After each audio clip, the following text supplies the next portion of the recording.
what's up, guys? So I'm a little late on this. It turns out they always put out this stuff at like 6 a.m. and that's when I go to bed, typically, and then I wake up and then I work. So I just got off work. So this is like, I know what's in this, so I'm just gonna go over it still, just so I can give my thoughts on it for the people that are curious, because I've had people ask. So might as well just turn it into a video, even though you probably already know about this. But I'm going to read through it. Hello, this is the Chaos Zero Nightmare development team. We are currently preparing an urgent patch to quickly address the gameplay inconveniences and balance issues occurring throughout the Galactic Disaster content after the latest update. Detailed patch notes and maintenance schedule will be provided in a separate notice.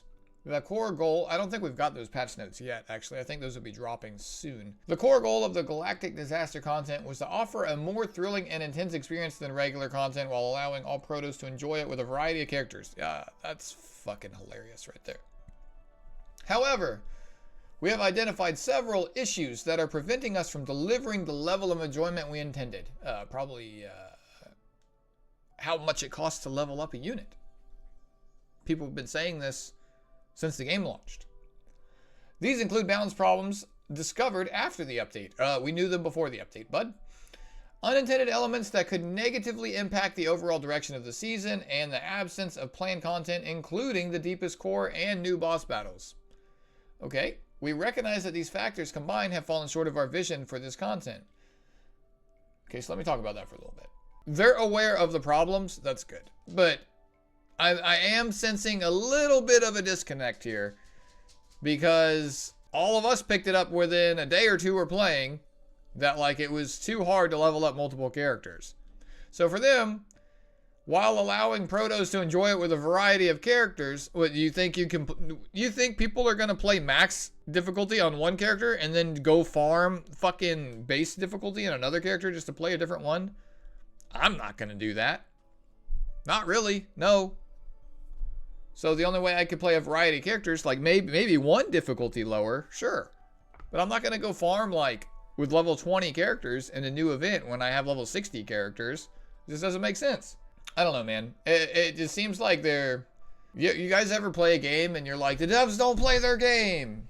That's just kind of feels like what this situation is to me. At least they're recognizing it and they're going to try and fix it as quick as possible, and they're not pawning it off until the next patch. To me, this is very Grinding Gear Games-esque, and I think Grinding Gear Games is one of the best development companies in the world for that reason. Them and like Larian Studios are like my two top ones, but outside of like other independent ones, like the guys that did Expedition 33 and, you know, in the indie places. But like the bigger names, you know, obviously from Baldur's Gate 3 and PoE, I think those are the two like best companies in terms of listening to their player base. Smilegate has gotten better over the years, because I've been dealing with Smilegate for like 7 years now. I've been playing their games. They're improving a lot as well, and I played Epic 7 and I played Lost Ark a lot, so over the duration of me playing those games, like Epic 7, they kind of put themselves in a bind to where like they got to release power creep to keep making money. But Lost Ark is going in a direction that's actually pretty good over the last couple years, to where they're actually listening to their player base and making good changes. So hopefully, I know this is a lot more super creatives and Smilegate is just the publisher. So I'm hoping they can take some of what they've learned from their previous mistakes and apply them here, and I think that's what they're doing, and that's what I was talking about like in my initial video. I didn't realize it, like when I put out that balance video, it was honestly, guys, that was just like, I want to put out a video, this is a good topic, I'm just going to talk about it a little bit and how I'm feeling about it, and it honestly feels like they're just responding to me at this point, because like a lot of the stuff in here is stuff that I talked about. So let me continue. Certain season content feels too weak or lack versatility. This patch will include buffs to underperforming season items and cards, along with improvements to encourage more diverse deck building options. This is just a fat W. Reduced Epiphany acquisition due to the introduction of the Dimensional Tunnel. I don't think that is the only factor, dude. You lose like one stage because of this. Unless the Epiphanies just don't trigger inside the tunnel as well. But yeah, I guess you miss an unidentified area, so you lose an Epiphany. I mean, this is good. This was immediately noticeable, like, the first day when I was running this. I'm like, where the fuck are all my epiphanies? I can't even, like, fully epiphany one character. Like, what's going on? So the introduction of the Dimensional Tunnel has reduced the overall number of epiphany rewards in unidentified areas, resulting in lower total epiphany gains compared to the previous gameplay experience. Yeah, so I compared it to Zero System, right, in my video that I released a little bit back. In this patch, we will improve unidentified area rewards and add bonus epiphany opportunities to Dimension Tunnel rewards. That's good. Season difficulty is lower than existing in-game content, diminishing the challenge. I don't know if I agree with that. We will immediately unlock 3 higher difficulty levels that were scheduled for future update. This is actually, these difficulties will feature enhanced boss patterns and increased challenge. Well, thank you, because I already beat everything. I didn't think it was, like, not challenging. I think, like, the tier 14 is challenging, but it's only challenging because of the modifiers on the thing, right? Zero System upgrade effects not applying to Season of Chaos. Zero System upgrades provide significant advantages for Chaos gameplay. However, Season of Chaos currently does not benefit from these upgrade effects, resulting in the loss of various stat effects, entry bonuses, and options. This creates noticeably negative experience for Protos. Yep, I mentioned that too. This urgent patch will apply Zero System upgrade effects to both Season Chaos and Chaos Manifestation. Additionally, Season Chaos will now drop Chaos Orbs. That is the biggest fat fucking W I've read so far. Okay, I like that one. That's good. So now you can actually farm up and use these Chaos Orbs and save yourself some credits in the Zero System when you go back to it. That's good. You know, wouldn't it be crazy if they retroactively granted these from, like, all the runs that you already did? That would have been cool too, but at least we're getting the change. Gameplay becoming too centered around Season Chaos, reducing content variety. I talked about this too. When seasonal content is only added to specific areas, it is difficult to surpass total volume, diversity, and the build-up experience offered by existing content. Therefore, the next update will integrate core seasonal features into the codex. That's good. This will allow you a chance to experience key seasonal mechanics through the codex, expanding content variety so all Protos can continue enjoying regular Zero System gameplay alongside seasonal content. Is the codex like dailies? Is that what they're talking about?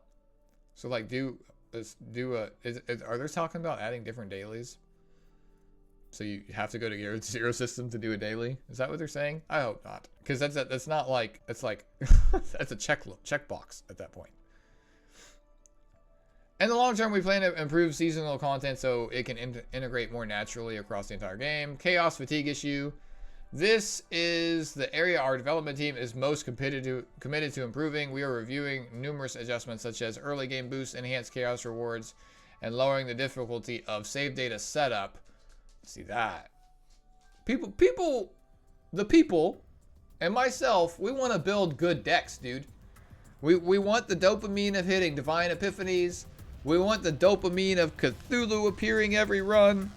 We want the dopamine of, you know, getting the right, like, let us fucking change the goddamn epiphanies, man. If I swear to God, if I get minus cost on my vulture one more time, I'm just gonna fucking complain about it. I ain't gonna do anything, but I'm just gonna complain more. Please, like, just stop giving me that. Stop putting -1 cost on my gear bag. Stop putting -1 cost on cards that you don't actually use. Please. Stop putting AP on cards with finale. Or draw on cards with finale. Like, brother, man. Come on. A Divine Epiphany is supposed to feel good. That feels like shit. It's like when the only reason you should not take a Divine Epiphany on your character is because it overcaps you on your save and it will fuck your build up. That's the only reason. All of the options in the Epiphanies, they should all be balanced as such. The one that gets hit with the God Epiphany is the one you should want. Not like, oh, well, move is literally always better on Meilin, so fuck this basic draw one that gives me an extra AP. I'm still gonna get the move one because it's better. They need to look at that shit and rebalance that so that the Divine Epiphany, like, Divine Epiphanies should always feel good to take. That's my opinion on it. They should just always feel good. What's the point of being blessed by a god? It's like being blessed by fucking Prometheus. If you don't know who that is, that's the guy that gets his fucking eyes pecked out by a bird every day. That's the kind of divine blessing a minus fucking cost vulture is a Prometheus blessing, okay? Or like Atlas, you're for fucking holding up the planet and shit. You know, I want a Zeus blessing, okay? Not fucking Prometheus, right? Hopefully y'all are on my level with that. I hate getting a divine epiphany, man, and it's fucking dog shit. I can't stand that. It's literally getting blue balled. Like I fucking hate it. Sorry, rant over. Let's finish this up. So they're talking about the chaos fatigue issue, but yeah, that's my biggest grievance with the game right now is fucking divine epiphanies like supposed to feel good and they feel like shit. I can't stand that shit. We'll continue preparing additional improvements. Blah blah blah blah blah. Overall, big fat W. What this means for the game moving forward is I think they've learned from their mistakes in the past. They don't want another situation where like fucking Koreans are like showing up at their headquarters and shit, and people are review bombing their game. They're already dealing with the Owen shit, so Korea already doesn't like this game. So you know they got to make the West happy, and you know what makes the West happy? Fucking good balance. Good balance, less pay to win aspects. Like the culture over here is way different, and this includes the EU too. Like the EU and like the Americas, and like we don't fucking look at pay to win the same way as Asia does. We don't. It's much more accepted over there. So when they release a unit with minus 20% damage and you need the ego to not have minus 20% damage on it, the West is like, bro, what the fuck are you doing? This is trash. That's what the West is like. The East is like, ooh, booba. Because porn is banned over there. So, like, that's the difference. But I'm going to end this video. Hopefully you enjoyed that. Drop me a comment, let me know what you guys think, and I'll catch you guys later. You fight as if you have 9 lives. This world has no place for you.